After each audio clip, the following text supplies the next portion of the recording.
গত কয়েকদিন ধরে সামাজিক যোগাযোগ মাধ্যম ফেসবুকে ঢুকলে একটা শিশুর ছবি বারবার সামনে আসছিল। ঠোঁটে লাল রঙের লিপস্টিক, মুখে একরাশ মন ভোলানো হাসি, মায়াবী চোখ যে অপলক তাকিয়ে আছে, পরনে বেগুনি রঙের জামা। ফুটফুটে সুন্দর শিশু মুনতাহা আক্তার জেরিনের এই ছবি গত কয়েকদিনে অসংখ্যবার দেখা হয়ে গেছে আমাদের। 6 বছর বয়সী এ শিশুর খোঁজ চাই সবাই। আহারে, কোথায় হারালো বাচ্চাটা? প্রতিদিন কত বাচ্চা হারিয়ে যায়, আবার ফিরেও পাওয়া যায়, তেমনই কোনো ঘটনাই মনে হচ্ছিল। এক একটা দিন যায়, মুনতাহা হয়ে ওঠে সবার বাচ্চা। আদরের সন্তানের খোঁজে সবাই যেন হয়ে ওঠেন মুনতাহার পাগলপাড়া মা বাবা। ফলে মুনতাহার সন্ধান দিতে পারলে এক একজন থেকে আসে পুরস্কারের ঘোষণা। কেউ ঘোষণা দেন স্বর্ণের চেইন উপহার দেয়া হবে, কেউ লাখ টাকা, কেউ 10,000 টাকা, কেউ দেবেন চাকরি। সামাজিক একাত্মতার কি অসাধারণ বহিঃপ্রকাশ। সবার একটাই আশা, মুনতাহা ফিরে আসুক। হ্যাঁ, সে ফিরে এসেছে, কিন্তু এমনভাবে ফিরে এসেছে যে সবাই স্তব্ধ হয়ে গেছে। মুনতাহা ফিরে এসেছে লাশ হয়ে। বাচ্চাটির সাথে এমন নিষ্ঠুরতা কেন হলো এবং কিভাবে হলো, সেটা এবার জানবো আমরা।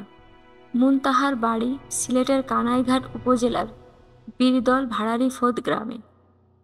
তার বাবার নাম শামীম আহমেদ। মুনতাহার বয়স 6 বছর। গত 3রা নভেম্বর 2024 সকালে মুনতাহাকে নিয়ে স্থানীয় একটি ওয়াজ মাহফিল থেকে বাড়ি ফেরেন তার বাবা। পরে শিশুটি প্রতিদিনের মতো আশেপাশের বাড়িতে শিশুদের সঙ্গে খেলাধুলা করতে যায়। বিকেল 3টার পরও বাড়ি না ফেরায় পরিবার থেকে মুনতাহাকে খোঁজাখুঁজি শুরু হয়। শিশুটি নিখোঁজের পর থেকে পরিবার দাবি করে আসছিল পরিকল্পিতভাবে মুনতাহাকে হয়তো অপহরণ করা হয়েছে। মুনতাহার বাবা শামীম আহমেদ ছিলেন সৌদি প্রবাসী। কয়েক বছর আগে পরিবার আর সন্তানদের মায়ায় পুরোপুরিভাবে দেশে ফিরে এসে সিএনজি চালিত অটোরিকশা চালাতেন তিনি। 5 ভাই ও 2 বোনের মধ্যে মুনতাহা ছিল পঞ্চম। সদা হাস্যোজ্জ্বল মুনতাহা ছিল সবার আদরের। খেলতে গিয়ে মুনতাহার হারিয়ে যাওয়ার পর শুরু হয় আশেপাশে খোঁজাখুঁজি, কিন্তু কোথাও কোনো সন্ধান পাওয়া যায় না মুনতাহার। স্থানীয় পর্যায়ে খোঁজাখুঁজি থেকে মুনতাহার হারিয়ে যাওয়ার খবর ছড়িয়ে পড়ে ফেসবুকে। দেশের আনাচে কানাচে লাখো কোটি মানুষ শেয়ার করে মুনতাহার হারিয়ে যাওয়ার খবর। 9 নভেম্বর 2024 নিখোঁজের 6 দিন পরেও খোঁজ মেলে না মুনতাহার।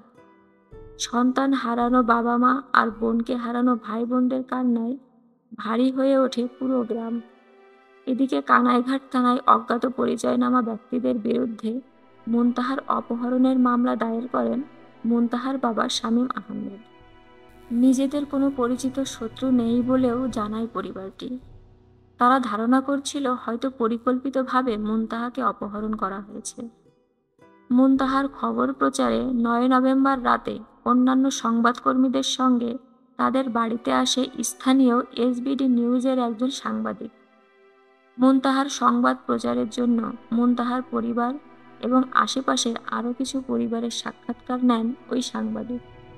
তাতেই এক নারী প্রতিবেশীর আচার-আচরণ এবং কথাবার্তা সন্দেহজনক মনে হয় ওই বিচক্ষণ সাংবাদিকের। নিজের সন্দেহের কথা উপস্থিত পুলিশকে জানান ওই সাংবাদিক। কেবলমাত্র সন্দেহের বশেই পরবর্তীতে কানাইঘাট থানার পুলিশ ওই নারীকে আটক করে নিয়ে যায় জিজ্ঞাসাবাদের জন্য। 25 বছর বয়সী ওই নারীর নাম শামীমা বেগম মার্জিয়া। মার্জিয়ার আরেকটি পরিচয় আছে, সে মুনতাহার গৃহশিক্ষিকা ছিলেন। প্রায় 4 মাস আগে মুনতাহার গৃহশিক্ষিকা হিসেবে মার্জিয়া পড়ানো শুরু করেন। মার্জিয়ার সাথে ভালো বন্ধুত্বপূর্ণ সম্পর্কও ছিল মুনতাহার। একদিন মুনতাহার কিছু কাপড় চুরি করে ধরা পড়েন মার্জিয়া। এছাড়াও বিভিন্ন সময়ে পরিবারের কাউকে না জানিয়ে মুনতাহাকে নিয়ে বিভিন্ন জায়গায় বেড়াতে চলে যেত মার্জিয়া। মার্জিয়ার এমন কর্মকাণ্ডে বিরক্ত হয়ে শামীম আহমেদ মার্জিয়াকে বলেন মুনতাহাকে আর পড়াতে হবে না। তো যাই হোক, 9 নভেম্বর শনিবার রাতে পুলিশ মার্জিয়াকে আটক করে নিয়ে যাওয়ার পর স্থানীয় লোকেরা তাদের বাড়িতে রাতভর তল্লাশি করে, কিন্তু সেখানে কিছুই মেলে না। তারপর 10 নভেম্বর রবিবার ভোরে ফজরের আজানের ঠিক আগ মুহূর্তে মার্জিয়ার মা আলিফজান বিবিকে হঠাৎ অন্ধকারের মধ্যে রাস্তা পার হতে দেখে আটকানোর চেষ্টা করেন এক প্রতিবেশী। এই সময় তিনি দৌড়ে পালানোর চেষ্টা করলে স্থানীয়রা তাকে আটক করেন। পরে সেই স্থানে তারা কাদামাটি মাখা, গলায় রশি পেঁচানো অবস্থায় মুনতাহার অর্ধগলিত মরদেহ দেখতে পান। পরে পুলিশ গিয়ে আলিফজানকে গ্রেপ্তার করে থানায় নিয়ে আসে। তারপর জিজ্ঞাসাবাদে মার্জিয়া ও তার মা আলিফজান দুজনেই মুনতাহাকে হত্যার কথা স্বীকার করেন। তাদের বর্ণনায় উঠে আসে হত্যাকাণ্ডের বিবরণ। মূলত 3রা নভেম্বর, যেদিন শিশু মুনতাহা নিখোঁজ হয়েছিল, সেদিনই সন্ধ্যার দিকে তাদের ঘরে গলা টিপে ও বস্তা চাপা দিয়ে মুনতাহাকে হত্যা করেন মার্জিয়া। হত্যার পর বাড়ির পাশে ডোবায় পুঁতে রাখেন মুনতাহার লাশ। সন্দেহের বশে পুলিশ মার্জিয়াকে আটক করায় মার্জিয়ার মা আলিফজান মনে করেছিলেন পুলিশ হয়তো সবকিছু জেনে গেছে। রাতের অন্ধকারে ডোবায় পুঁতে রাখা মুনতাহার লাশ উঠিয়ে পুকুরে ফেলার চেষ্টা করেছিলেন তিনি, যাতে পরবর্তীতে লাশ ভেসে উঠলে সবাই যেন মনে করে মুনতাহা পুকুরে ডুবে মারা গেছে। কিন্তু সেই রাতে পাহারায় থাকা সতর্ক প্রতিবেশীর কারণে শেষ পর্যন্ত ধরা পড়ে এই ভয়ঙ্কর সত্য। তারপর স্থানীয় লোকজন ক্ষুব্ধ হয়ে মার্জিয়ার ঘরে ভাঙচুর করে আগুন দেয়। পরে পুলিশ গিয়ে পরিস্থিতি সামলায়।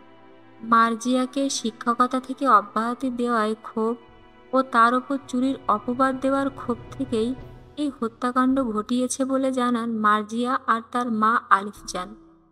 তবে এ ঘটনায় আরও কোনো কারণ আছে কিনা তা খতিয়ে দেখছে পুলিশ। এই হত্যাকাণ্ডে প্রত্যক্ষ ও পরোক্ষভাবে জড়িত মোট 4 জনকে আটক করা হয়েছে। মার্জিয়া, মার্জিয়ার মা আলিফজান এবং প্রতিবেশী ইসলাম উদ্দিন ও নাজমা বেগম, তারা সবাই এখন পুলিশ রিমান্ডে। নিহত মুনতাহার বাবা শামীম আহমেদ বলেন, মুনতাহার নিখোঁজের পরও মার্জিয়া একাধিকবার তাদের বাড়িতে এসেছেন। সে সময় তার আচরণে মনে হয়নি তিনি তার মেয়েকে হত্যা করেছেন। তিনি বলেন, অসহায় ভেবে একসময় চাঁদা তুলে ঘর বানিয়ে দিয়েছিলাম তাদের। সেই উপকারের প্রতিদান হিসেবে আমার মেয়ের প্রাণ কেড়ে নিয়েছে ওরা। 22 বছর আগে মার্জিয়ার মা আলিফজান ও নানি কুতুবজান বীরদলে এসে মুনতাহার বাবা শামীমের বাড়িতে আশ্রয় নেন। তারপর এলাকাবাসীর সহায়তায় মুনতাহাদের বাড়ির পাশে খাস জমিতে তাদেরকে ঘর বানিয়ে দেওয়া হয় তাদের থাকার জন্য।